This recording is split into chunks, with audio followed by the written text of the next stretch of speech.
Baik, kita mulai. Ustaz Riza, kita mulai ya. طيب تفضل. Baik. Bismillahirrahmanirrahim. Assalamualaikum warahmatullahi wabarakatuh. Alhamdulillahi rabbil alamin. Wassalatu wassalamu ala asrafil anbiya wal mursalin. Wa ala alihi wa sahbihi ajma'in. Amma ba'du. Selamat malam Bapak Ibu, para jamaah calon tamu Allah yang semoga Allah muliakan.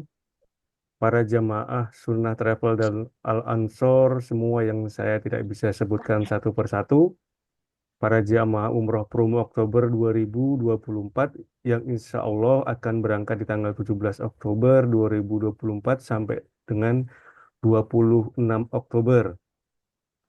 Yang berjumlah insya Allah ada 74 orang.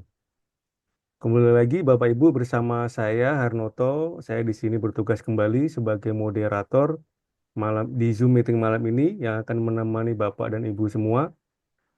Terima kasih kembali Bapak Ibu yang sudah hadir di Zoom meeting malam ini karena malam ini kita akan membahas dengan topik adab dalam safar. Karena topik malam ini berkaitan erat sekali dengan Bapak Ibu sekalian yang nanti insya Allah akan safar atau berangkat umroh. Semoga topik atau pembahasan kita malam ini bisa menambah ilmu atau wawasan Bapak Ibu sekalian. Seperti biasa, untuk acara atau pembahasan kita malam ini ada dua sesi. Sesi pertama, pemaparan materi kurang lebih 45 sampai 60 menit. Sesi kedua, tanya jawab. Baik, itulah sambutan atau pembuka dari saya. Tidak lama-lama lagi, kita langsung saja ke pemateri kita malam ini, yaitu Ustadz Riza Afrizal LC Hafizahullah untuk langsung memaparkan materi. Tafadhol Ustadz. Baik, eh, terima kasih Mas Harnoto. Bismillahirrahmanirrahim. Assalamualaikum warahmatullahi wabarakatuh. Waalaikumsalam warahmatullahi. Alhamdulillah, alhamdulillahi rabbil alamin, wa bihi nasta'in ala umuri dunya waddin. Wassalatu wassalamu ala rasulina amin wa ala alihi wa ashabihi wa man tabi'ahum bi ihsanin ila yaumiddini wa ba'd.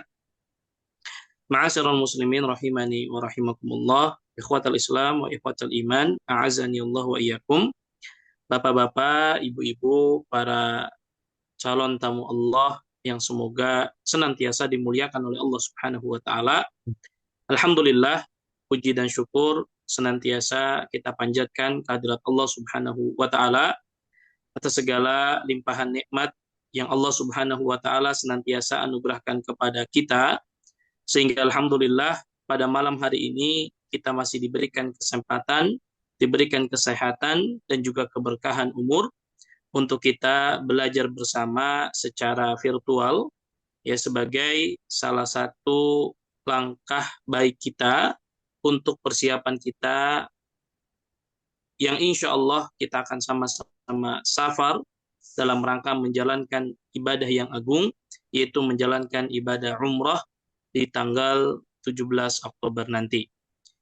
Bapak dan Ibu sekalian yang semoga dimuliakan oleh Allah, insya Allah pembahasan kita pada kesempatan kali ini adalah kita akan sama-sama belajar membahas ya terkait dengan adab safar dan juga beberapa ibadah yang insya Allah ya akan kita laksanakan bersama selama ibadah safar umrah.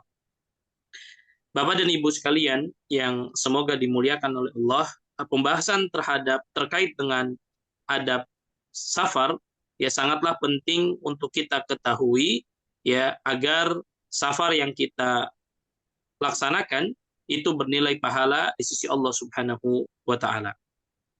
Baik. Maka saya akan memulai pembahasan terkait dengan safar ini atau adab safar ini dengan sama-sama kita saling mengingatkan bahwa Islam itu adalah agama yang sempurna. Nah, di antara kesempurnaan agama Islam, ya Islam mengatur segala aspek kehidupan manusia. Dari mulai perkara yang kecil sampai perkara yang besar, itu semua ada tuntunannya, semua ada syariatnya dari baginda Nabi Shallallahu Alaihi Wasallam. Ya. Jadi Islam ini agama yang sempurna. Seluruh perkara yang berkaitan dengan agama kita semuanya sudah ada syariatnya, sudah ada contohnya, dan Islam mengatur segala aspek kehidupan manusia. Oleh karenanya pernah satu hari ada seorang Yahudi yang menemui Salman Al-Farisi radhiyallahu taala anhu seraya mengatakan, "Qad 'allamakum nabiyyukum kulla syai' hatta al-khira'ah." Wahai Salman, apakah nabi kalian Nabi Muhammad sallallahu alaihi wasallam mengajarkan kalian segala sesuatu sampai adab buang hajat? Maka Salman mengatakan, faqala ajal. Ya, Nabi kami, Nabi Muhammad sallallahu alaihi wasallam mengajarkan kami segala hal sampai perkara yang mungkin dianggap remeh oleh manusia, yaitu adab buang hajat. Ya, ada tuntunannya dalam syariat kita. Sehingga agama Islam ini adalah agama yang sempurna. Dan Allah nyatakan kesempurnaan agama Islam di dalam Al-Quran, Al-yawma akmaltu lakum dinakum wa atmamtu alaikum ni'mati wa raditu lakumul Islam madina.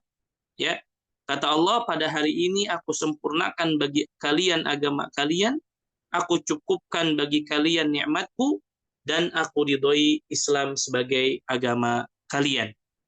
Oleh karenanya juga pernah satu hari seorang Yahudi datang kepada Umar, tertakjub-takjub dengan ayat ini. Dia mengatakan, innakum taqra'una ayatan law unzilat fina latakhadna dalikal yawma 'ida. Wahai Umar, sesungguhnya kalian membaca satu ayat di dalam Al-Qur'an. Kalaulah ayat tersebut turun kepada kami orang-orang Yahudi, maka kami akan jadikan waktu tempat turunnya ayat tersebut sebagai hari perayaan. Ya, saking takjubnya orang Yahudi dengan orang Islam, bahwasanya agama Islam ini adalah agama yang sempurna. Nah, di antara bentuk kesempurnaan agama Islam, Bapak Ibu sekalian, Islam sudah mengatur secara detail tentang adab dan fikih safar. Ya, lihat, agama mana yang sampai sesempurna ini, ya, menjelaskan sampai perkara safar, perjalanan itu ada contohnya dari Nabi. Ada ilmunya, ada fikihnya, ada adabnya. Nah, maka insya Allah pada malam hari ini kita akan belajar bersama terkait dengan adab safar, agar setiap safar yang kita lakukan bernilai pahala dan juga dilindungi oleh Allah Subhanahu wa Ta'ala. Bapak dan Ibu sekalian yang semoga dimuliakan oleh Allah, ada beberapa adab safar ya yang akan kita pelajari bersama, dan juga nanti saya tambahkan dengan beberapa ya ibadah yang hendaklah kita perbanyak selama kita ibadah umrah. Ya tentunya nanti ada pembahasan yang cukup panjang kita jelaskan, ada yang secara singkat saja saya hanya menyebutkan poin-poin pentingnya. Di antara adab safar adalah kita sholat istikharah sebelum safar. Ini adab yang pertama Bapak Ibu. Saya mengingatkan diri saya pribadi serta Bapak Ibu sekalian, hendaklah kita istikharah terlebih dahulu sebelum safar. Yaitu dengan kita sholat sunnah 2 rakaat, kemudian setelah sholat kita berdoa dengan doa istikharah yang diajarkan oleh Nabi Shallallahu Alaihi Wasallam. Ya, sebagaimana hal ini dicontohkan oleh Nabi Shallallahu Alaihi Wasallam. Ya, Rasulullah Shallallahu Alaihi Wasallam bersabda, apabila seseorang di antara kalian mempunyai rencana untuk mengerjakan sesuatu, hendaklah melaksanakan sholat sunnah, yaitu istikharah 2 rakaat, kemudian membaca doa istikharah, dan hendaklah kita hafalkan, Allahumma inni astakhiruka bi'ilmik wa astaqdiruka biqudratik wa as'aluka min fadlikal azim fa innaka taqdir wa la aqdir wa ta'lam wa la a'lam wa anta 'allamul ghuyub. Allahumma in kunta ta'lam. Nah, maka dari sini kita baca Allahumma in kunta ta'lam, ya Allah, ya jika sekiranya engkau mengetahui, kita sebutkan hajat kita. Ya Allah, kalau sekiranya engkau mengetahui bahwa safar kami adalah safar ketaatan, bahwa safar kami adalah safar yang bermanfaat, ya, maka kita sebutkan ya hajat-hajat kita dalam doa kita, khairun li fi dini wa ma'ashi wa aqibati amri, ya, au qala ajilihi wa ajili, sampai akhir daripada doa ini. Ya. Ya, kita hafalkan doa istikharah. Ya, jadi kita sebelum safar hendaklah kita beristikharah memohon petunjuk kepada Allah, memohon kemudahan kepada Allah selama perjalanan safar kita. Dan ini diantara adab dalam bersafar yang pertama. Adapun yang kedua, Bapak Ibu sekalian, bahwa di antara adab safar itu hendaknya kita tidak safar sendirian. Ya, dan alhamdulillah, insya Allah Taala kita akan safar bersama-sama. Ya, bahkan alhamdulillah jumlah jamaah yang akan safar bersama kita dalam safar umrah ini ya cukup banyak, ada sekitar 2 bis. Ya, dan ini sesuai ya dengan anjuran Nabi Shallallahu Alaihi Wasallam, kalau kita safar jangan sendirian. Kata Nabi, ar-raqibu syaitanun, war-raqibani syaitanan, was-salasatu raqbun. Ya, orang yang berkendara sendirian adalah syaitan. Orang yang berkendara berdua adalah 2 syaitan. Orang yang berkendara bertiga, maka itulah yang berkendaranya dengan benar. Nah, di antara hikmahnya, kenapa kita tidak boleh safar sendirian? Karena memang ya safar itu kan perjalanan yang melelahkan, ya, perjalanan yang beresiko. Maka kita butuh orang-orang yang mendampingi kita tatkala kita mungkin kelelahan, tatkala kita kehabisan bekal, ya, tatkala kita mungkin ada sesuatu di perjalanan kita, maka ada yang menemani dan membantu kita. Makanya Nabi SAW mengatakan di dalam hadis yang lain, "Lau ya'lamun nasu ma fil wahdati ma a'lam ma sara raqibun bilailin wahdah." Andaikan seorang itu mengetahui akibat dari safar sendirian, sebagaimana yang aku ketahui, maka mereka tidak akan bersafar di malam hari sendirian. Ya, apalagi zaman dahulu, ya, yang mungkin kendaraan susah, ya. Kalau orang safar perjalanan jauh, punya resiko dibegal misalkan, ya dirampok dan lain sebagainya. Namun tentu syariat ini tidak berhenti ketika memang zaman sekarang sudah lebih aman. Tetap safar dengan bersama-sama, ya, dengan jumlah yang banyak, itu jauh lebih aman dan lebih bermanfaat. Kemudian yang ketiga, ini juga penting Bapak Ibu sekalian, di antara adab safar adalah hendaklah kita bertaubat dan beristighfar kepada Allah sebelum safar. Ya. Kenapa? Karena kita tahu bahwa safar ini adalah perjalanan yang kita tidak pernah tahu apa yang akan terjadi pada kita. Ya. Kita tidak pernah tahu takdir yang akan menimpa kita. Maka bagi seorang yang hendak berpergian jauh, bagi orang yang akan bersafar, hendaklah dia meminta ampun kepada Allah Subhanahu wa taala. Ya, perbanyak taubat terlebih dahulu. Kemudian jika kita pernah mendolimi orang lain, ada hak-hak orang lain yang pernah kita ambil, maka segera kembalikan. Ya, kita yang mungkin masih banyak punya hutang, ya sebisa mungkin kita lunasi hutang-hutang kita terlebih dahulu. Dan juga hal yang penting adalah kita menyiapkan nafkah kita, uang belanja kita kepada orang-orang yang wajib kita berikan nafkah. Ya, jadi kalau misalkan yang berangkat ayahnya, ya sebelum berangkat siapkan uang yang cukup untuk kita berikan kepada anak istri kita. Kalau yang berangkat suami dan istri, kita siapkan ya uang belanja dan nafkah terbaik kita untuk anak-anak kita. Ya, jangan sampai safar kita memudaratkan orang-orang yang kita tinggalkan. Bahkan mungkin ya kita bisa membuat wasiat ya kepada ahli waris kita, dihadiri para saksi misalkan, ya, dan lain sebagainya. Intinya adalah kita memperbanyak taubat dan istighfar kepada Allah sebelum kita safar. Kenapa? Karena kita tidak pernah tahu apa yang akan terjadi pada kita selama kita safar. Kemudian yang keempat, ini juga penting ma'asyiral muslimin, hendaklah selama kita safar ya memilih teman perjalanan yang soleh. Ya. Karena safar ini kan perjalanan yang cukup melelahkan, perjalanan yang panjang, maka sangat penting bagi kita untuk memilih kawan yang soleh, ya. Dan mudah-mudahan tentunya selama kita safar nanti, ya kita dipertemukan dengan saudara-saudara muslim kita yang soleh, yang memang kita semua tujuannya sama, ya, bahwa kita akan melaksanakan safar umrah, safar yang bernilai ibadah di sisi Allah Subhanahu wa taala, ya. Sebagaimana hadis yang sangat masyhur, ya, Nabi mempermisalkan ya teman yang baik itu seperti ibarat penjual minyak wangi, ya, dan kawan yang buruk itu seperti seorang pandai besi. Nah, saya tidak bacakan hadisnya secara menyeluruh. Kemudian yang kelima, ya, adab safar itu kita mengangkat pemimpin untuk menjadi ketua rombongan dalam safar. Nah, ini sunnah di antara sunnah Nabi, bahwa dalam sebuah perjalanan itu harus ada ya amir safarnya, harus ada ketua rombongannya. Ya, sebagaimana Nabi Shallallahu alaihi wasallam bersabda, "Idza kana thalathatun fi safarin falyu'ammiru ahadakum." Jika 3 orang keluar untuk berpergian, maka hendaklah mereka mengangkat salah satu dari mereka sebagai ketua rombongan. Ya, ini penting. Dan ketika sudah ditunjuk ketua rombongan, sudah ditunjuk ya tour leadernya, sudah ditunjuk pembimbingnya, maka tugas kita sebagai jamaah adalah taat.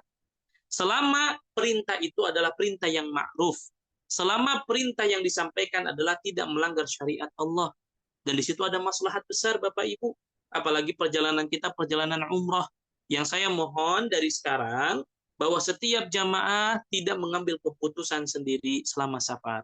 Ya, ada sesuatu izin dulu kepada ketua rombongan. Ya, karena bayangkan kalau ada yang terlambat 1 2, ini akan berpengaruh kepada jamaah yang lain. Ya, apapun yang terjadi, izin sampaikan kepada ketua rombongannya, kepada tour leadernya, kepada pembimbingnya. Dan memang ini sesuai dengan syariat kita.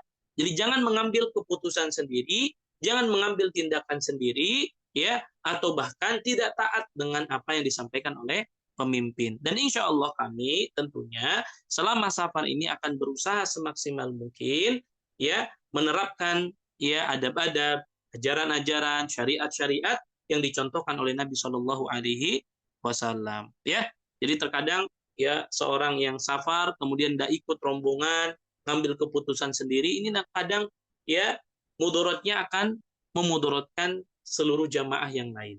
Ya, maka penting dalam hal ini Bapak Ibu sekalian, saya ingin mengingatkan diri saya dan kita semua untuk tidak menyelisihi apa yang menjadi perintah, menjadi himbauan dari pemimpin safarnya.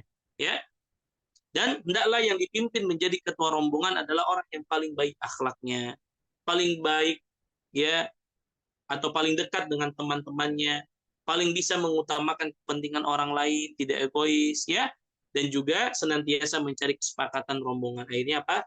Bermusyawarah. Ya, ini diantara akhlak-akhlak yang juga harus dimiliki oleh seorang pemimpin ketua rombongan. Ya, namun yang saya garis bawahi adalah bahwa kita sama-sama dalam safar ini ya untuk saling bermusyawarah ketika terjadi sesuatu ya. Kemudian tolong ya taat dan mendengar apa kata pembimbing. Karena di antara kesuksesan safar umroh itu adalah jamaah senantiasa taat kepada pembimbingnya.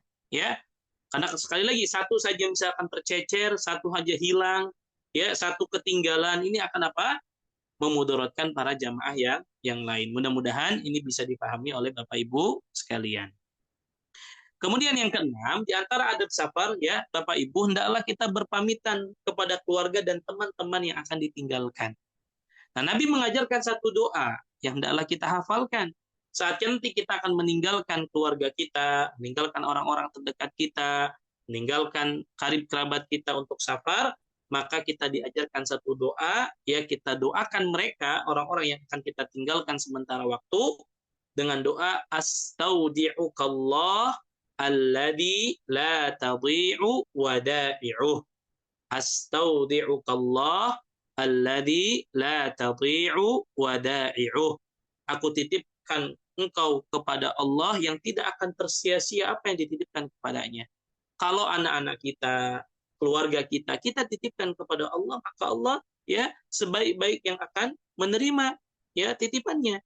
Ya, Allah akan menjaga mereka, Allah akan melindungi mereka selama kita safar. Oleh karenanya doa ini penting Bapak Ibu untuk dihafalkan dan kita ucapkan ketika kita akan berpamitan dengan keluarga kita.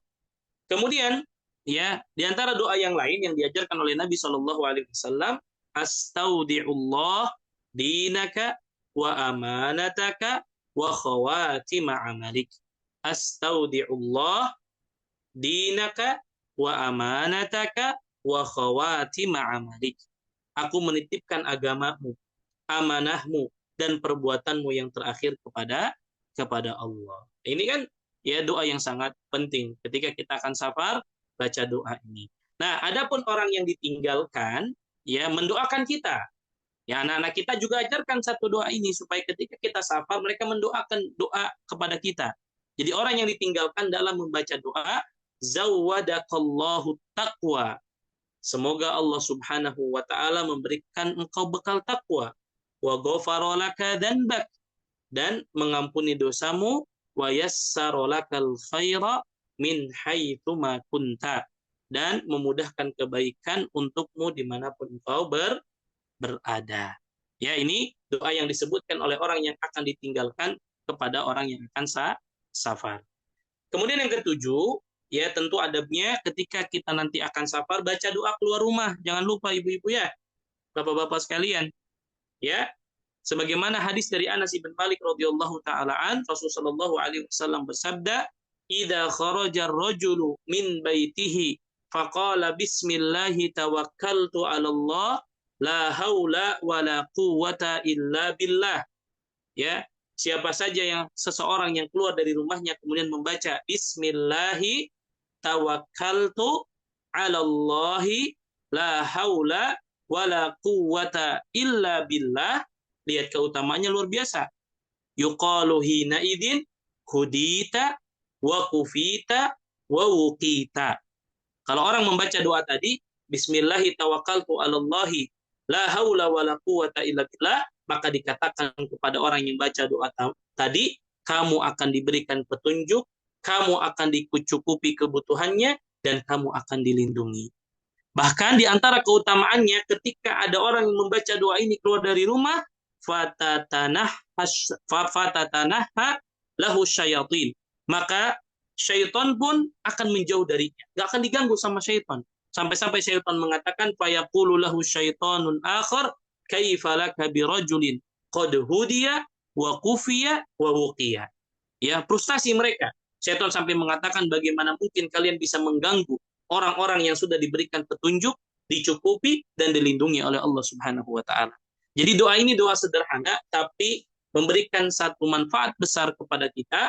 Ketika kita safar membaca doa ini, maka Allah akan melindungi kita, Allah akan berikan hidayah kepada kita, dan Allah akan mencukupkan apa menjadi kebutuhan kita.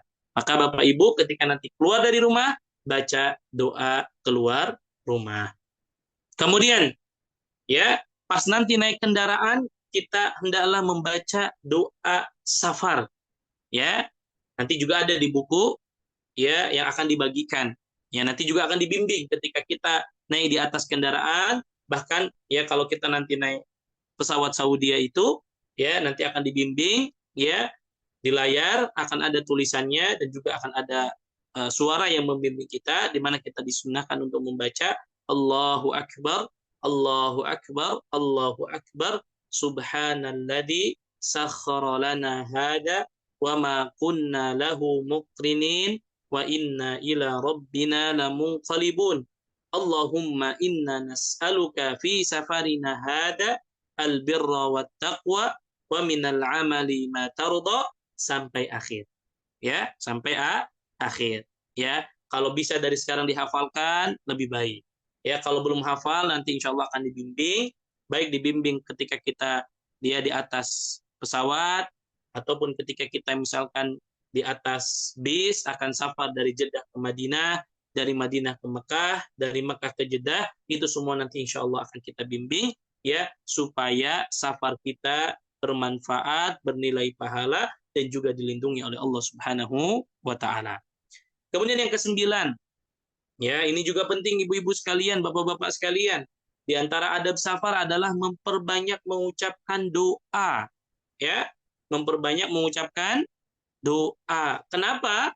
Karena selama kita safar itu doa-doa kita mustajab, ya. Sebagaimana Rasulullah SAW bersabda, "Thalathu da'awatin mustajabat, la syakka fihinna."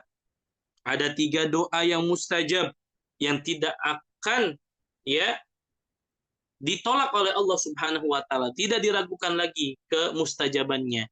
Di antaranya apa? Wa da'watul musafir, doanya orang yang sedang safar. Maka selama kita safar itu waktu yang mustajab. Perbanyak doa, doakan diri kita, doakan keluarga yang kita tinggalkan, doakan karib kerabat kita, doakan kaum muslimin, doakan pemimpin kita, doakan semuanya dengan doa-doa kebaikan, karena selama kita safar ini doanya mustajab.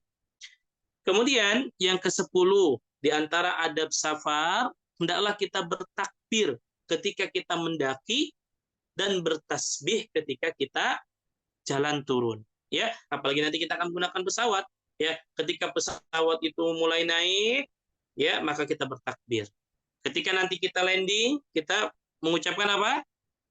Tasbih kepada Allah Subhanahu wa taala. Atau ketika misalkan ada turbulen, ya naudzubillah, ya ketika misalkan ya pesawat naik turun, ya pas naik kita baca takbir, ketika turun kita bertasbih sebagaimana hadis dari Nabi Shallallahu alaihi wasallam, hadis dari Jabir bin Abdullah radhiyallahu taala an, kunna idza su'idna kabbarna wa idza nazalna sabbahna.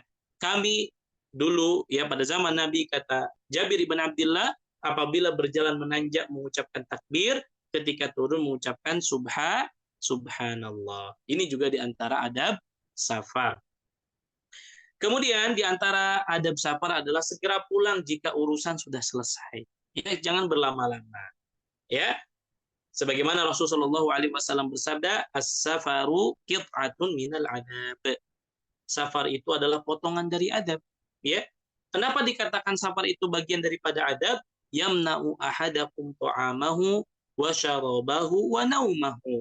Karena safar itu ya akan terhalang ya makan kita, ya walaupun kita bisa makan enak tetap aja beda rasanya, ya terhalang dari minum ataupun tidur yang enak, ya senyaman apapun kita fasilitas dalam safar tentu tidak senyaman kita dalam keadaan tim, ya maka Nabi mengatakan faida qada ahadukum nahmatahu falyu'ajjil ila ahlihi. Jika kalian sudah menyelesaikan urusan, maka hendaklah segera kembali ke keluarga.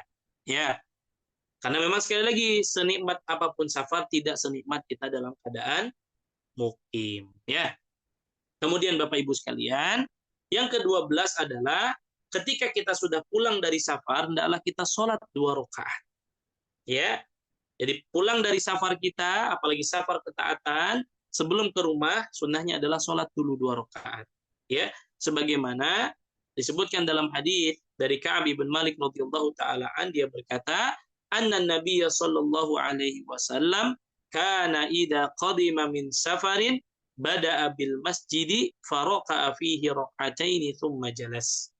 Ya, Nabi itu jika pulang dari safar, beliau mendahulukan masuk masjid, kemudian sholat 2 rakaat ya di masjid, kemudian baru duduk. Jadi sunnahnya kalau kita sebelum nyampe rumah, cari masjid terdekat, sholat dulu 2 rakaat, baru kita ke rumah.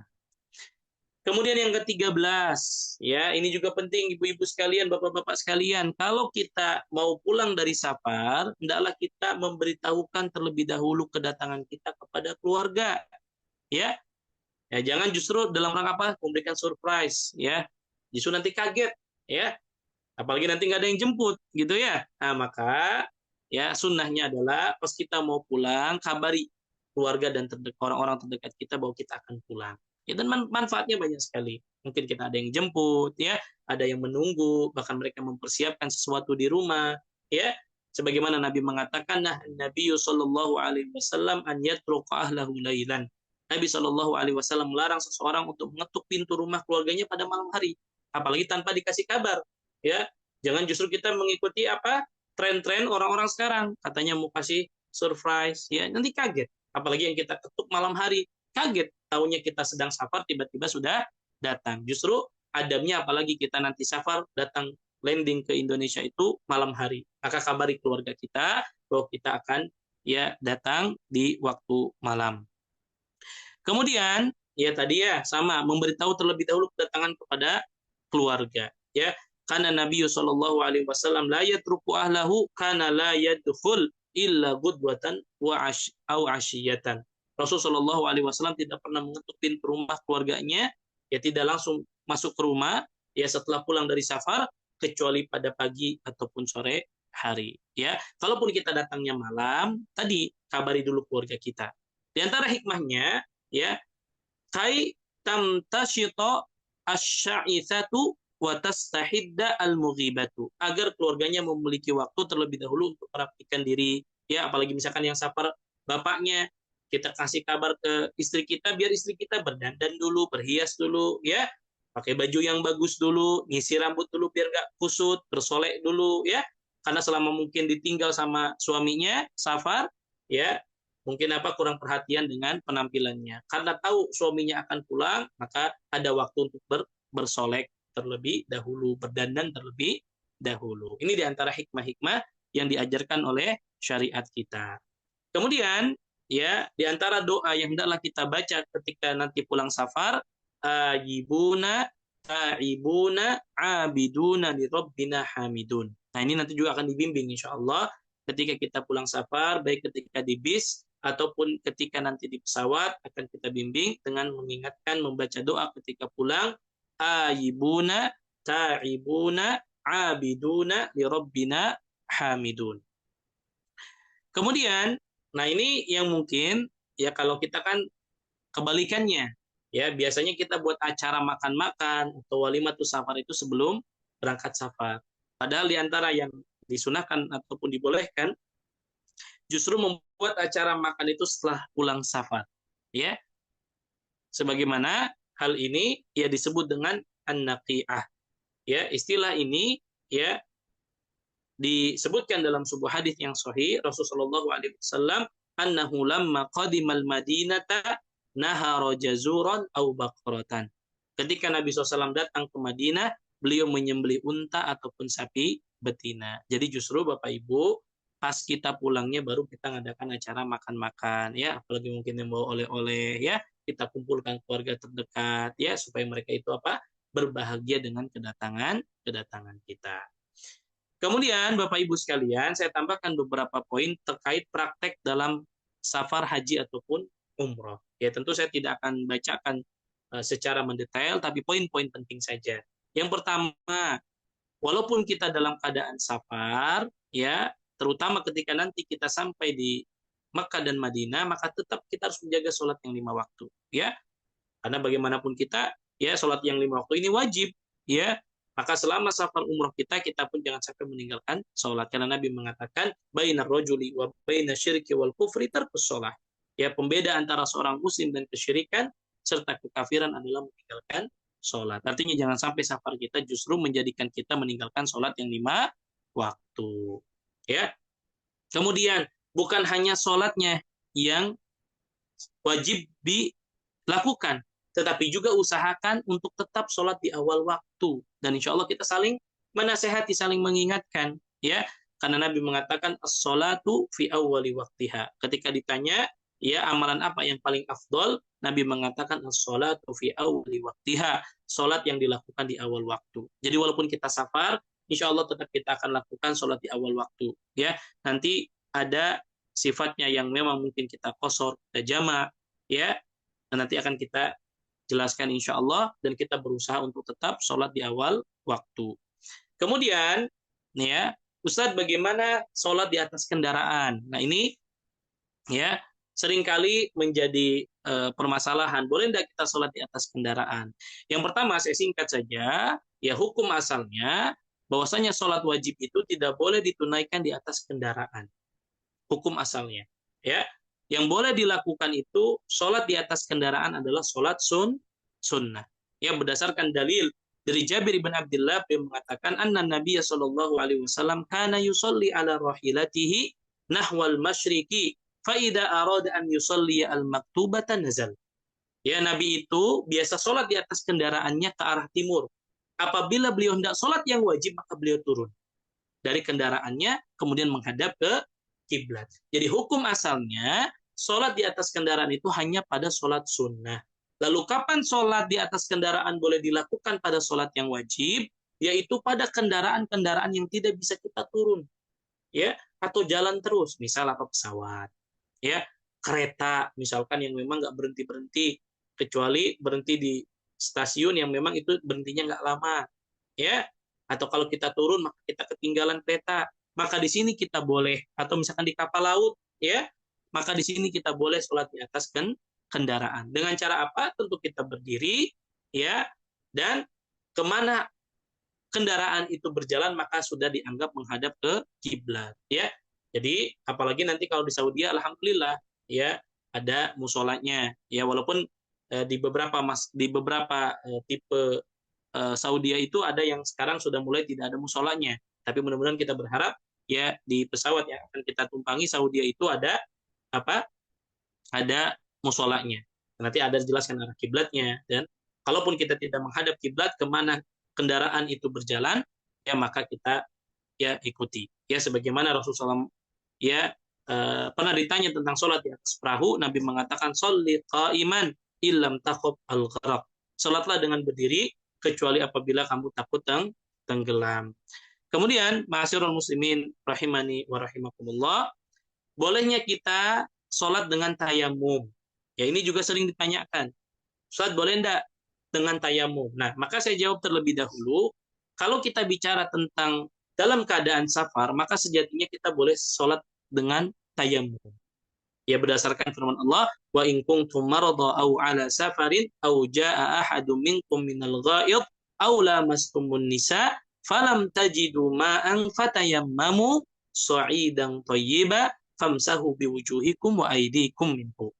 Ya kata Allah, dan jika kamu sakit atau dalam perjalanan atau kembali dari tempat buang air atau setelah berhubungan badan, ya, lalu kamu tidak memperoleh air, maka bertayamumlah dengan permukaan bumi yang baik, yang bersih.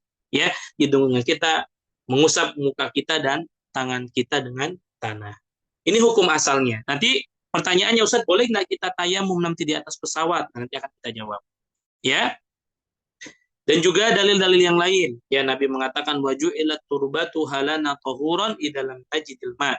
Dijadikan bagi kami, ini khususan umat Nabi Muhammad yang berbeda dengan umat yang lain, di mana di antara keistimewaan umat Nabi Muhammad bahwasanya permukaan bumi itu suci, bisa digunakan untuk bersuci. Ya, debu atau pasirnya bisa digunakan untuk bersuci jika kita tidak menjumpai air. Nah, Bapak Ibu sekalian, terkait permasalahan apa yang terbaik ketika kita di atas pesawat, apakah kita tayamum atau kita berwudu? Maka saya sampaikan, Bapak Ibu sekalian, tayamum itu dibolehkan, kata para ulama, inda ta'adzur isti'malil ma. Ketika ada udur, kita tidak bisa menggunakan air atau karena airnya tidak ada. Nah, yang menjadi permasalahan bahwa ketika kita safar menggunakan pesawat, itu ada air. Ya, walaupun memang jumlahnya terbatas. Maka selama masih ada air, yang terbaik adalah wudhunya dengan menggunakan air. Ya, wudhunya menggunakan air ketika kita di atas pesawat. Tapi dengan catatan tidak memubadirkan air. Ya, makanya ya cukup ketika kita wudhu itu dengan mencuci bagian-bagian yang kita cuci itu cukup satu kali karena yang wajib itu satu kali. Ya, adapun sisanya itu sunnah. Maka cukup kita mengusap ya wajah kita sekali, tangan kita sekali, ya tidak juga memubadirkan air. Kecuali nanti ada arahan dari awak kabin, ya dari para pramugari dan pramugara yang mengatakan bahwa misalkan karena saking banyaknya ya orang yang keluar masuk ke kamar mandi, mungkin airnya habis misalkan, ya maka ada larangan dari awak kabin, maka di situ baru kita bertayamum. Tapi selama masih ada air, yang terbaik adalah wudhunya dengan air, dengan tidak memubadirkan. Ya, walaupun kalau kita melihat jadwal perjalanan kita, ya mungkin kita yang sholatnya itu di atas pesawat, kalau tidak memungkinkan ya sholat subuhnya di bandara, ya paling sholat subuhnya saja kita di pesawat. Ya, nyampe Jeddah itu kan kita siang. Ya, nanti kita sholat duhur dan asarnya itu akan kita apa? Jamak qashar. Ya, ya. Namun kalau kita melihat jadwal kan kita terbang itu sekitar pukul take off itu sekitar 4.55 ya, jam 5 subuh kurang. Ya kalau kita lihat sekarang subuh itu kan sekitar jam 4.15. Ya kalau masih memungkinkan nanti kita sholat, biasanya kita sholat di setelah check-in itu ya sebelum kita masuk ke pesawat, kalau di situ ada space kita bisa sholat di situ dulu, atau nanti kita melihat waktu. Kalau memang waktunya nanti mepet, kita sholatnya nanti bisa di atas pesawat ya, atau misalkan wudhunya di mana di bandara, nanti sholatnya kita tinggal di pesawat, atau nanti kita lihat kondisi seperti itu ya.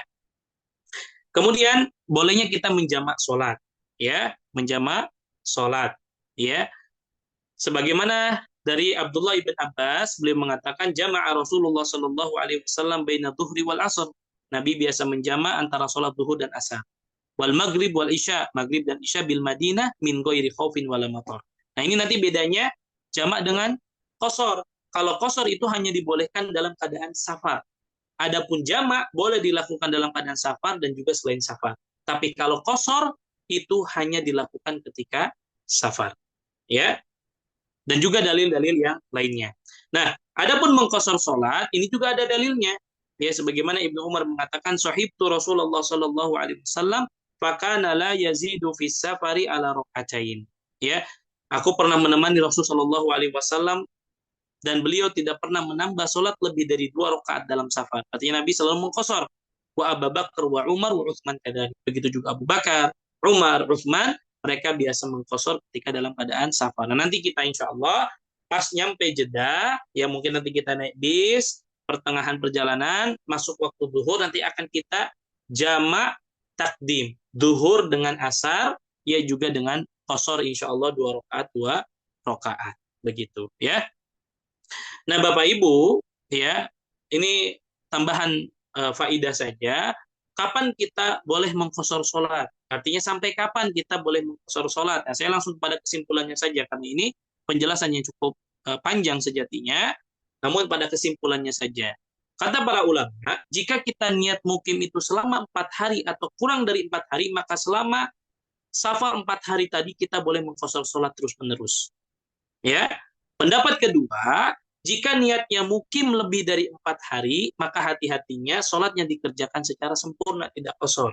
Nah, kita nanti, kan safar itu sekitar 10 hari. Maka baiknya kita tidak mengkosor sholat, kecuali mungkin tadi di awal-awal perjalanan. Ya, artinya tidak mengkosor terus-menerus. Ya, tidak mengkosor terus-menerus. Terlebih kita juga nanti kan, ya, sholat di Masjid Haram, di Masjid Nabawi yang juga punya keutamaan yang besar. Ya, namun ketika selama safarnya maka kita insya Allah akan mengkosornya. Ya. Kemudian keadaan yang ketiga, jika masih dalam perjalanan safar atau tidak berniat untuk mukim, misal besok saya akan safar lagi, kemudian saya besoknya akan safar lagi, maka selama masa safar tadi maka dia boleh mengkosor sholat. Begitu ya. Jadi kita boleh mengkosor dan menjamak sholat.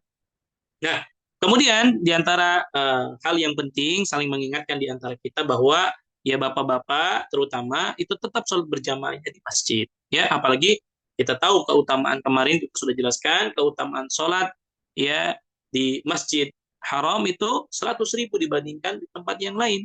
Ya, begitu juga dengan keutamaan sholat di Masjid ya Nabawi. Ya, di mana kita akan mendapatkan 1.000 ya pahala dibandingkan di tempat yang lain.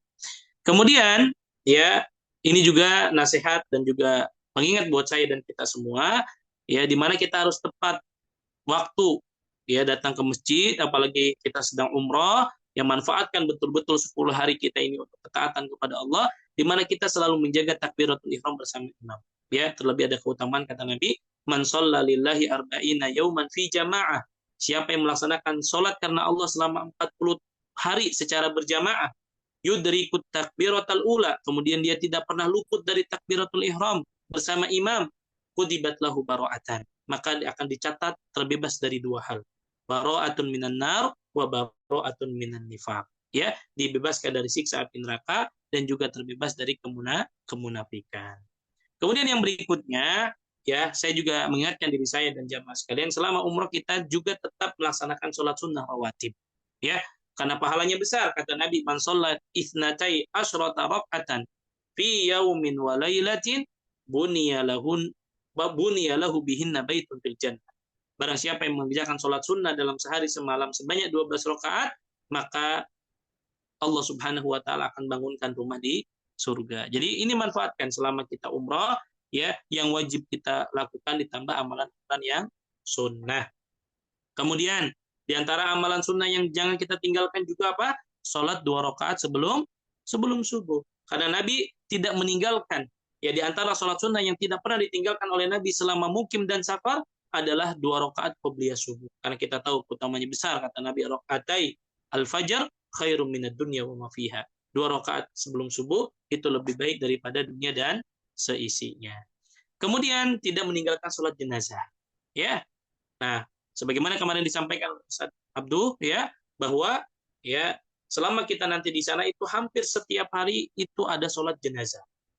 Ya, maka kita ikuti. Kenapa? Karena pahalanya besar. Kata Nabi, man syahidal janazata hatta yusalli 'alaiha falahu qirat.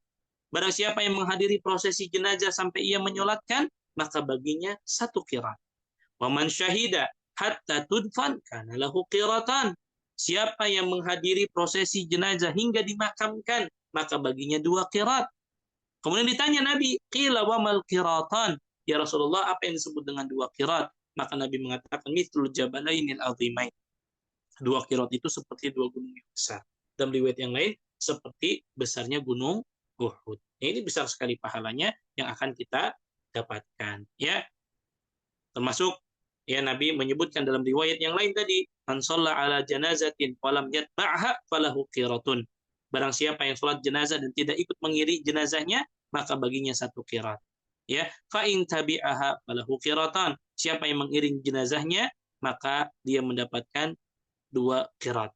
Ya, qila wa mal qiratan, apa yang disebut dengan dua qirat? Asgaruhuma mithlu Uhud. Yang paling kecilnya saja seperti gunung Uhud. Dan nanti kita insyaallah akan datang city tour ke Gunung Uhud. Kita lihat, ya, sejatinya Gunung Uhud itu panjang, mengelilingi kota Madinah. Adapun Uhud yang dipakai perang oleh Nabi padang perang Uhud itu nanti adalah jabal rumah yang nanti akan kita lihat di Madinah insyaallah taala.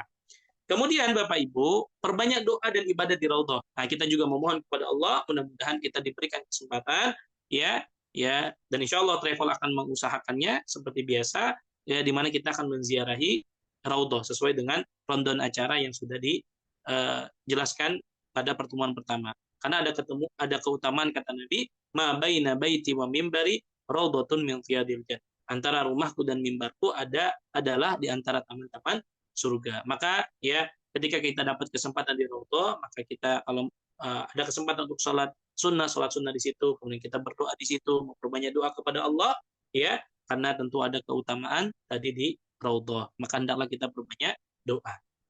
Kemudian, ya, kita tahu ya bahwasannya sholat di Masjid Nabawi itu besar pahalanya. Sholatun fi masjidi hada afdalu min alfi sholatin fi masiwah illal masjidil haram. Ya, sholat di masjidku lebih utama ya dari 1000 sholat di masjid yang lainnya kecuali masjid haram. Ya, tambah kita sholatnya dan juga berdoanya di Raudhah. Ya, kemudian tadi perbanyak sholat di masjid haram ya karena keutamanya berapa? 100.000 dibandingkan sholat di masjid yang lain ya.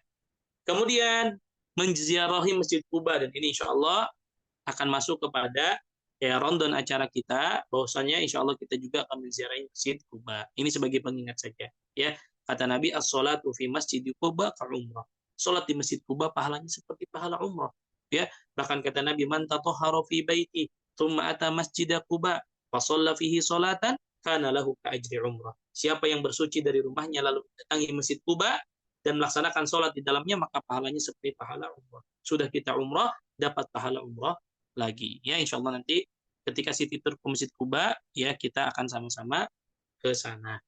Kemudian perbanyak doa di tempat-tempat yang mustajab. Ya, tadi di Raudhah, ya, kemudian di Multazam, ya, dan doa di tempat-tempat yang ya secara umum di tanah haram adalah doanya mustajab. Ya, terlebih Nabi mengatakan, laisa syai'un akramu 'indallahi minad du'a. Tidak ada sesuatu yang lebih besar pengaruhnya di sisi Allah daripada doa. Maka kita perbanyak. Ya, selama berada di sana perbanyak doa. Terutama ketika kita tawaf sunnah misalkan. Ya, kemudian tetap jaga zikir bagi petang. Ya, kemudian perbanyak tawaf. Ya, sebagaimana kemarin banyak ditanyakan tentang tawaf sunnah, boleh kita lakukan. Ya, perbanyak kita tawaf sunnah. Karena tadi kita pernah sampaikan bahwa tawaf itu sama seperti sholat. Ya, at-tawafu mislu sholat illa annakum tatakallamuna fi. Tawaf itu seperti salat kecuali bedanya kalian boleh berbicara di situ. Maka Nabi pernah bersabda, "Ya bani Abdi Manaf, la tamna'u ahadan tawfa bihadzal bait wa shalla ayyata sa'in sya'a min lailin aw nahar." Wahai bani Abdul Manaf, janganlah engkau melarang seseorang melakukan tawaf di Baitullah dan melakukan salat pada waktu kapan saja, baik malam maupun siang. Jadi perbanyak nanti tawaf sunnah. Kemudian perbanyak minum air Zam-Zam. Ya, sambil kita doa. Karena sunnahnya, ya sebelum kita minum air Zam-Zam, ya minum pakai tangan kanan, kemudian kita berdoa. Kata Nabi, ma'u Zam-Zam lima syuribalah. Air Zam-Zam itu sesuai keinginan ketika meminumnya. Perbanyak doa sebelum kita minum Zam-Zam, kita minta doa kepada Allah Subhanahu wa taala. Ya, terlebih kita tahu, manfaatkan. Ya, kalau kita sudah pulang ke Indonesia, Masya Allah, nyari satu tetes saja susahnya luar biasa ya. Mahalnya luar biasa.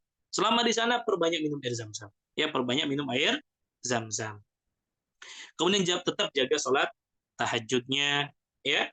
Kemudian yang terpenting adalah istiqomah setelah haji dan umroh. Ya, istiqomah setelah umrohnya. Karena yang terpenting itu adalah kita istiqomah setelah kita melakukan ketaatan. Bapak dan Ibu sekalian, itu yang bisa saya sampaikan pada kesempatan kali ini. Mudah-mudahan apa yang saya sampaikan ini bisa bermanfaat ya untuk saya sendiri dan Bapak dan Ibu sekalian. Dan insya Allah kita akan sama-sama melaksanakan ibadah umrah di tanggal 17 Oktober ya, yang insya Allah tidak lama lagi kita memohon kepada Allah dengan kelancaran pada perjalanan safar kita insya Allah taala. Nah, Baik, syukron Ustadz Barakallahu Fiik atas pemaparan materi dari Ustadz Riza Rizal LC Hafizahullah. Untuk sesi kedua, silakan Bapak dan Ibu jika ada yang ingin ditanyakan bisa open mic atau lewat chat. Fadol Bapak atau Ibu.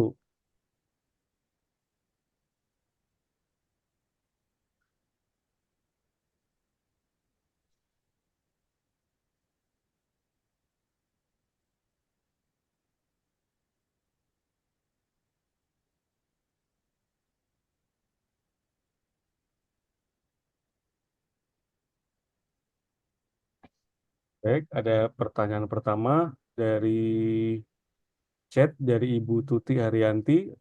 Assalamualaikum Ustadz, mohon bimbingannya. Maaf, saya bawa orang tua yang sudah sepuh harus banyak bimbingan.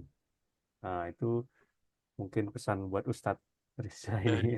Waalaikumsalam warahmatullahi insya Allah ya. Jadi semampu kita kita saling apa namanya saling bahu membahu, saling tolong menolong ya. Dan dalam hal ini tentu kita semua sama, baik jamaah sesama jamaah saling menolong dan kami juga para pembimbing, para tour leader dan juga para mutawif ya berusaha semaksimal mungkin untuk kita saling bahu membahu, tolong menolong dalam kebaikan insya Allah taala. Syukron Syukron Ustadz atas jawabannya. Semoga Ibu Tuti Haryanti terjawab atau mendapatkan pencerahan. Silakan Bapak dan Ibu yang ingin ditanyakan kembali. Baik, pertanyaan kedua ada dari Bapak Abu Ibrahim.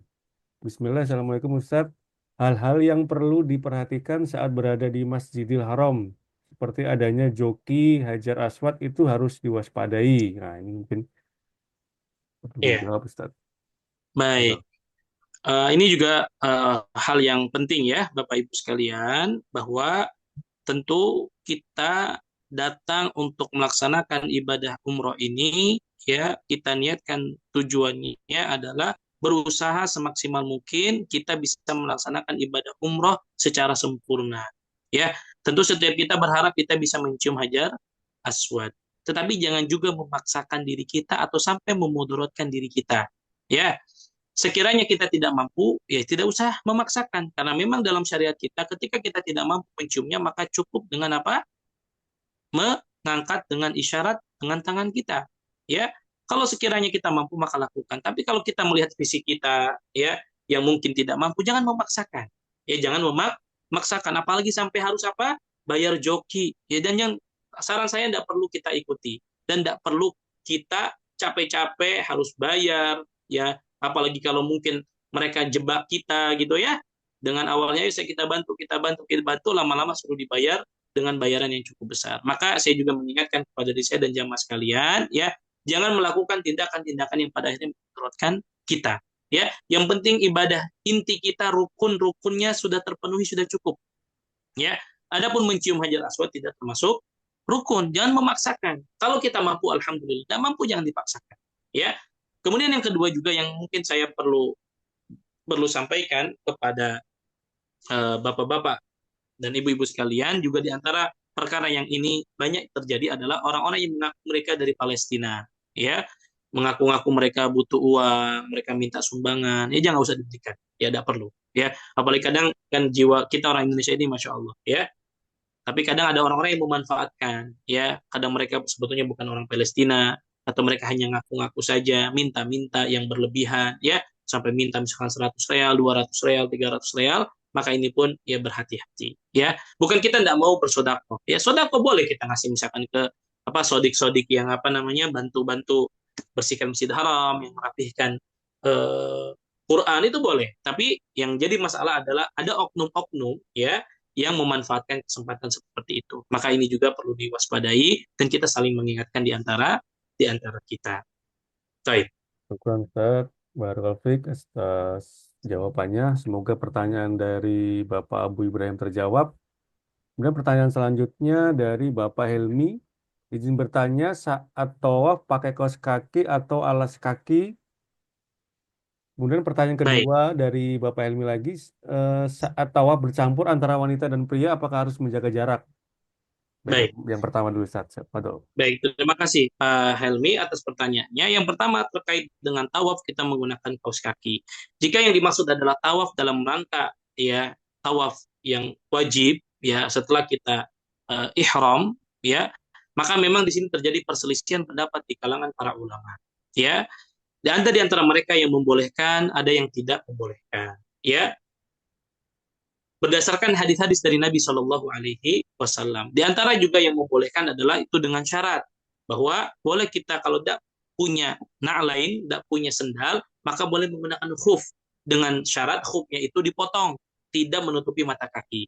Nah, apakah termasuk kaos kaki itu ya menutupi mata kaki? Maka wallahu taala alam yang lebih baik ketika tawaf yang wajib tidak perlu menggunakan kaos kaki ataupun alas kaki. Karena memang kalau kita tawafnya di lantai bawah itu pasti sendalnya akan kita masukkan ke tas apa namanya tas serut ya atau kita jinjing gitu ya dan memang ketika kita umrohnya di bagian bawah itu tidak menggunakan kaos kaki dan juga tidak menggunakan alas kaki ya karena yang khilaf itu di antara para ulama apakah menggunakan kaos kaki atau menggunakan sepatu yang menutup mata kaki itu termasuk mahdhuratul ihram ya wallahu taala alam yang lebih aman adalah tidak menggunakan kaos kaki tidak menggunakan sepatu ketika setelah kita niat ihram. Adapun ketika Bapak tawafnya tawaf sunnah, maka boleh. Walaupun nanti tadi aturannya ketika kita sedang masuk Masjid Haram, pasti sendalnya suruh dibuka. Ya, sendalnya boleh dibuka. Tapi kalau tawafnya adalah tawaf sunnah, maka silahkan menggunakan kaos kaki. Adapun ya ketika tawafnya wajib, lebih baik untuk amannya tidak menggunakan kaos kaki. Begitu. Kemudian yang kedua, apakah saat tawaf bercampur bau antara laki-laki dan wanita, apakah harus menjaga jarak? Ya tentu sebisa mungkin, ya kita berusaha untuk menjaga jarak. Tetapi karena kadang kondisinya itu padat, ya maka itu tidak mengapa. Karena itu keadaan yang darurat dan itu tidak membatalkan wudhu kita. Dan itu tidak membatalkan wudhu wudhu kita, ya karena keadaannya darurat. Ya sebisa mungkin kita tentu sebagai ya seorang laki-laki menjaga jarak untuk tidak apa namanya terlalu berdempet-dempet dengan wanita. Tetapi kadang dalam faktanya, ya realitanya itu padat, kemudian jamaah cukup banyak, maka hal tersebut tidak masalah karena itu termasuk darurat. Tapi tentu sebisa mungkin sekali lagi kita menjaga jarak yang bukan dengan yang mahrum mahrum kita ya. Nah, Syukran Ustaz Barakallahu Fiik. Semoga pertanyaan Bapak Helmi terjawab. Pertanyaan berikutnya kembali dari Ibu Tuti Haryanti. Assalamualaikum Ustadz, apakah kalau perempuan ikut sholat jamak maksudnya ya? Ikut sholat jamak. sholat jamaah mungkin. Jamaah apa jamaah? Jamaah ya? Ya, baik. Sholat jamaah. Baik. Terkait pertanyaan Oh tadi jamaah. kan baik sholat jamaah ataupun sholat jamaah gitu ya. Nah, maka perempuan boleh ikut, ya boleh mengikutnya. Walaupun kita tahu bahwa sholat yang terbaik bagi para wanita di mana? Di rumahnya, ya. Sholat yang terbaik bagi wanita adalah di rumah. Tetapi apakah boleh wanita mengikuti sholat jamaah? Boleh, ya. Bahkan kata Nabi SAW, la tamna'u ima Allahi masajidallah.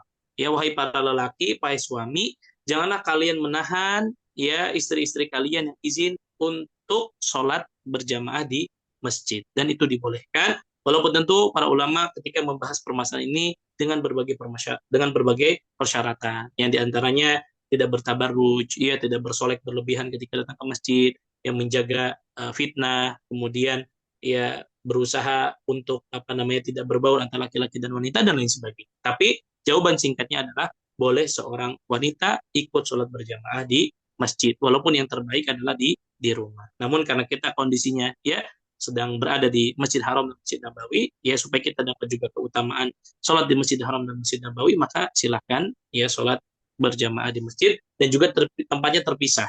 terutama di Masjid Nabawi nanti terpisah antara laki-laki dan wanita. Ya, adapun di Masjid Haram itu masih masih apa namanya bisa bersatu antara laki-laki dan wanita, termasuk tempat masuknya. Adapun nanti di Masjid Nabawi itu terpisah, tempat masuk laki-laki dan wanita terpisah, juga tempat sholat antara laki-laki dan wanita itu terpisah. Nah, Baik, syukur Ustaz, barakallahu fiik. Semoga pertanyaan dari Ibu Tuti terjawab. Silakan Bapak dan Ibu, jika masih ada pertanyaan, boleh open mic atau chat langsung.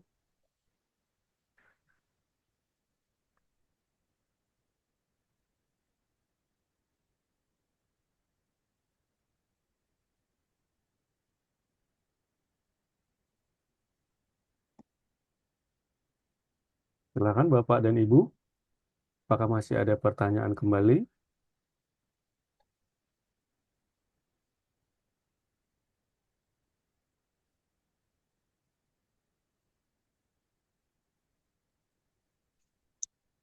Kami masih tunggu beberapa menit jika masih ada pertanyaan.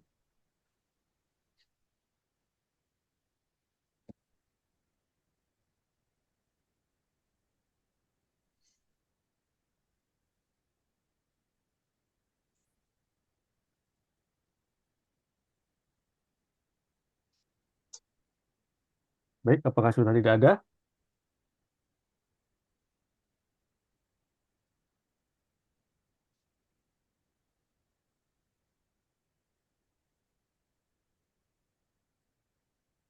Baik, Ustaz, ada pertanyaan kembali dari Bapak Ade Kosasi. Ini maksudnya apa nih? Untuk tawaf akhwat.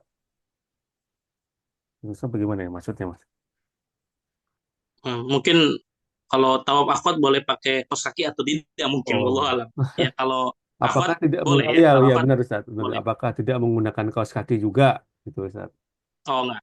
Kalau akhwat boleh, ya akhwat Oh, boleh. Yang dimaksud tadi yang tidak boleh adalah yang laki-laki, ya. Jadi yang akhwat tetap dibolehkan.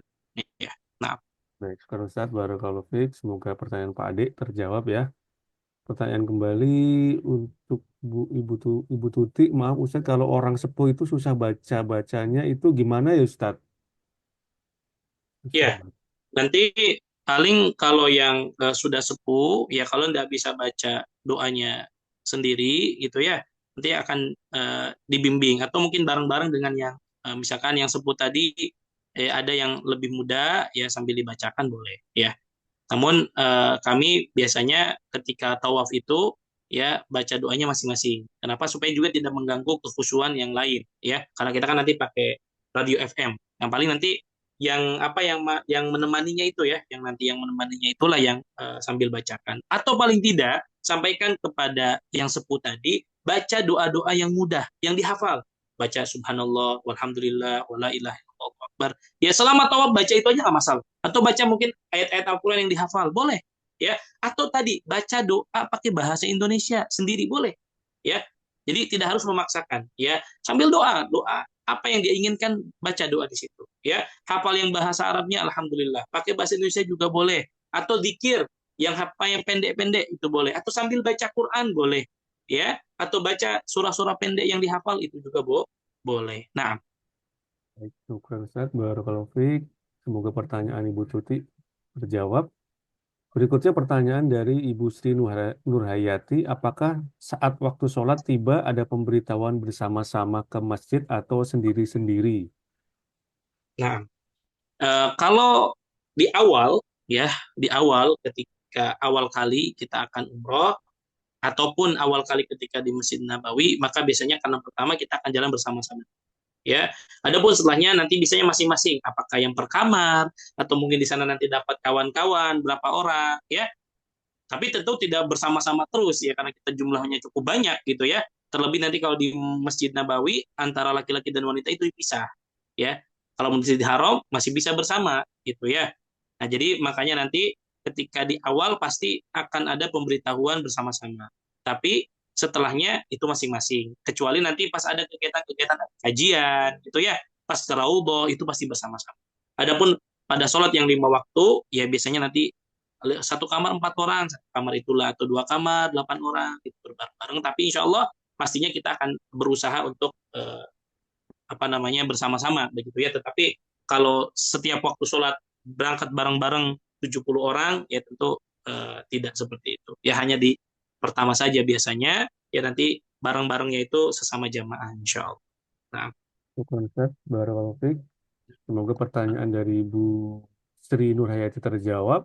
Pertanyaan berikutnya dari Bapak Abu Ibrahim. Bismillah, Assalamualaikum Ustadz. Saat setelah sa'i tahalul juga ada anak-anak kecil yang menawarkan gunting dengan tarif. Perlu diwaspadai kah, Ustadz?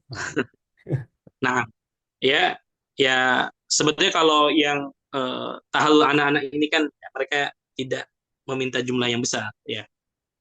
Namun saya sih menyarankan untuk tahalul, ya terutama untuk bapak-bapak ya baiknya kita tahalul di barbershop aja ya, di apa pangkas rambut gitu ya. Yang ibu-ibu nanti sesama ibu-ibu saja. Ya kalau bawa gunting pas tawaf gitu ya, beres tawaf, beres sa'i, ya silahkan gunting rambut ya. Kalaupun enggak pulang dulu ke hotel, ya baru tahalulnya potong rambutnya di hotel, tidak masalah. Ya, kalau memang khawatir anak-anak tadi ya minta-minta dengan menawarkan gunting untuk tahalul, khawatirnya misalkan tiba-tiba minta besar gitu ya, tiba-tiba minta 50 real, ya silakan diwaspadai. Ya, makanya untuk yang lebih baik itu nanti yang bapak-bapak beres kita sa'i, ya nanti kita sama-sama pergi ke pangkas rambut, ya. Yang ibu-ibu nanti bisa di hotel, ya ataupun tadi ada mungkin beberapa yang bawa gunting di tasnya, ya nanti pas selesai tahalul boleh sama suaminya atau sesama jamaah yang lain. Nah, baik, syukuran Ustadz. Barakallahu fiik. Semoga pertanyaan dari Bapak Abu Ibrahim terjawab. Ini Ibu Tuti mau memberitahu Ibu umur Ibu Ana 80 tahunan, Ustadz. baik, insya Baik, Allah. Mudah-mudahan baik, Allah baik. mudahkan tetap sehat. Insya Allah. Nah, Baik. Silakan Bapak dan Ibu. Kita masih ada waktu beberapa menit. Jika masih ada pertanyaan kembali, tafadhol.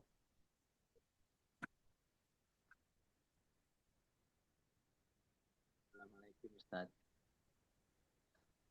Ya, silakan. Apa nggak bisa video dulu? Oh ya, silakan Bapak Ade Kosasi. Tafadhol. Tanya terkait dengan apa paket data di sana itu penting nggak ya? Maksudnya untuk komunikasi antar jamaah di apa antar anggota atau bagaimana di sana gitu Ustaz? baik. Baik, ini walaupun sebenarnya teknis ya, mungkin Ustaz Abdul yang akan menjawab, tapi sependek pengetahuan saya, ya, maka sangat penting, Pak, ya. Selama kita di sana itu, kadang ada pemberitahuan-pemberitahuan itu kita di grup, ya. Atau misalkan, lah sama Allah terjadi ada yang misalkan tercecer atau misalkan hilang, bukan hilang ya, mungkin apa, ketinggalan gitu ya. Maka info-info itu sangat penting untuk disampaikan di grup. Sehingga nanti ketika misalkan, anggaplah ketika di Masjid Haram ya ada satu jamaah tertinggal sehingga dia nggak tahu jalan pulang misalkan. Nah itu disampaikan nanti di grup, nanti tim kami para mutawif akan mencari ya. Dan menurut saya sangat penting ya, sangat penting sekali karena ketika tidak ada data internet ya nanti kalau ada sesuatu komunikasi kita akan terputus ya karena kita jumlahnya juga cukup banyak 2 bis ya. Maka saran saya ya data itu sangat penting untuk diisi ya. Karena tadi misalkan tiba-tiba kita ada info, kita akan ada info kajian, misalkan di Masjid Nabawi di pintu ini, ya, yang nggak bawa alat komunikasi nggak tahu nanti, ya, sehingga tertinggal informasinya. Atau tadi misalkan kita sedang city tour, ya, ketika kita sudah sampai di bis, ya, biasanya kita hitung kok kurang satu gitu, ya. Kalau bapak-bapak bawa alat komunikasi tanpa ada datanya tinggal kasih tahu, oh ya saya ada di kamar mandi nomor sekian, ya atau dikabari saya sedang di sini, itu akan jauh lebih maslahat, ya. Maka saya sih lebih menyarankan ya Bapak Ibu tetap alat komunikasi dibawa, ya paket data diaktifkan sehingga komunikasi di sana itu bisa berjalan lancar. Ya karena kita tentu tidak mengharapkan terjadi sesuatu yang pada akhirnya akan memudaratkan kita semua, begitu, ya. Nah, Syukron, Ustaz. Barakallahu fiik. Semoga Kalau pertanyaan Pak Ade Kosasi terjawab. Masih ada lagi Pak Ade Kosasi pertanyaannya? sudah cukup, jazakallahu khairan. Ya, Kak. Baik, tafadhol Bapak Ibu. Jika masih ada yang pertanyaan kembali,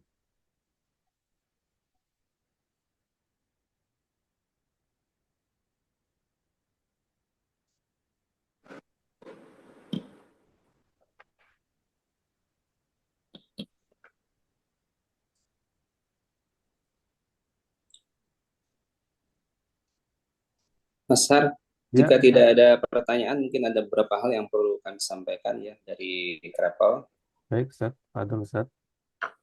Ya, Bapak Ibu, Assalamualaikum warahmatullahi wabarakatuh.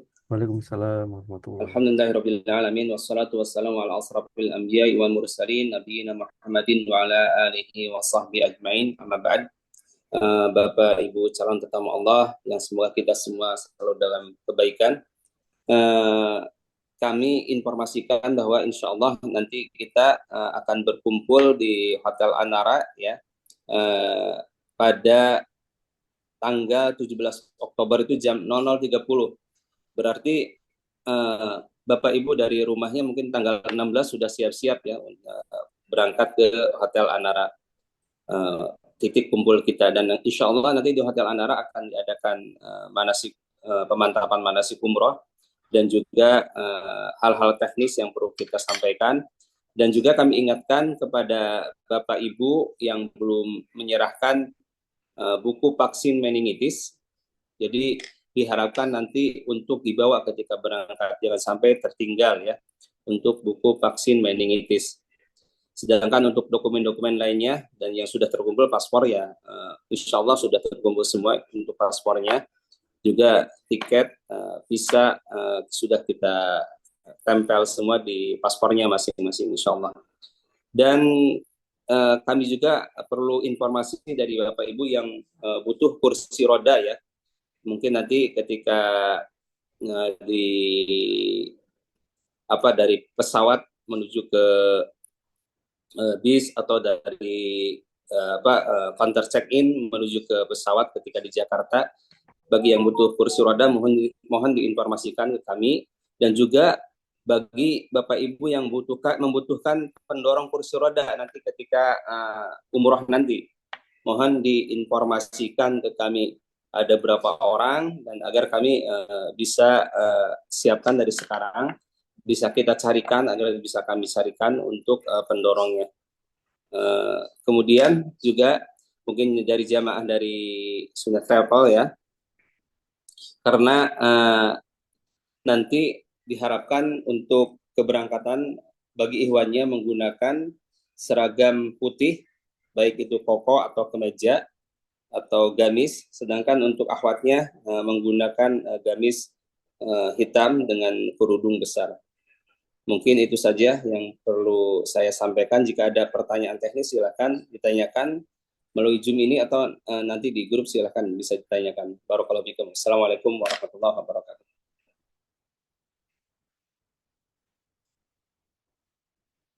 Mas Harnoto, mute itu. Ya, syukron Ustaz atas penjelasannya. Barakallahu fiik. Silakan Bapak Ibu jika masih ada pertanyaan kembali tentang hal teknis juga bisa.